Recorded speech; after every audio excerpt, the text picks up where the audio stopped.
When we do a knee replacement, what we're actually doing is we're trying to resurface the worn out joint surfaces.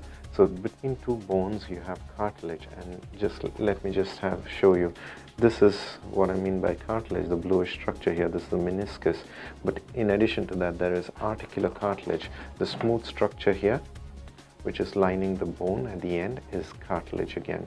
So that along with the meniscus and the cartilage covering the plateau here, all together forms cartilage on which we walk. And when we walk and we move through this smooth movement occurring between the two bones, right? And it's actually the cartilage moving over each other, and both are very smooth. But with age and with use and wear and tear, and you end up having cartilage wear and tear as well. So when this cartilage wears out and it becomes uneven and the bones rub against each other, that's when you get uneven surfaces, you get arthritis, you get a lot of pain. The cartilage is like your fingernail. You cut your fingernail, you don't get any pain. But when the cartilage wears off totally and your bone rubs against each other, and that is very painful. It's kind of similar to cutting your nail too close to the skin, and it's very painful. This regenerates, but this does not. Over a period of time, when the cartilage is totally worn out and this totally bone is sitting on bone and rubbing against each other, that's when most patients would probably require a knee replacement surgery. By that time, their functional capacity would have decreased as well. Most patients would not be able to walk at even 10 minutes without pain.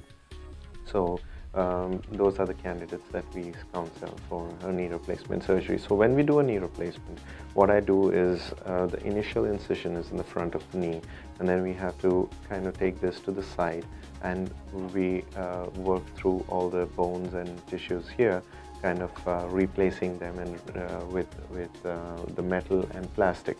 I'll just take another model in this place, and there that goes. So this is what a knee replacement would look like after it's done. So what we've done is, if you actually look at it, we haven't taken off any of the bone really. It's more we just shape the cartilage and the surface. So it's really in effect a surface replacement. So when you look at that is the surface. That is the metal component that goes on top of the bone. So we've shaped the bone to get a nice 5 different surfaces: the anterior, posterior, chamfers, and the distal cut. Now we also make some lug holes here in the center, and based on the type of replacement, whether if it's a posterior cruciate substituting implant, then we cut out a small notch as well.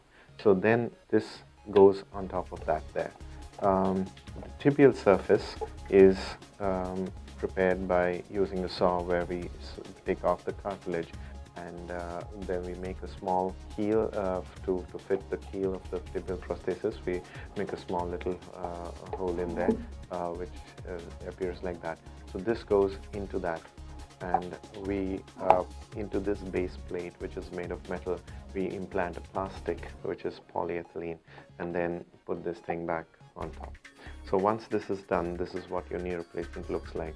So if you have a bowed leg, it straightens out, because typically you would have worn out one side more than the other, and that's why your leg would have bowed out of shape.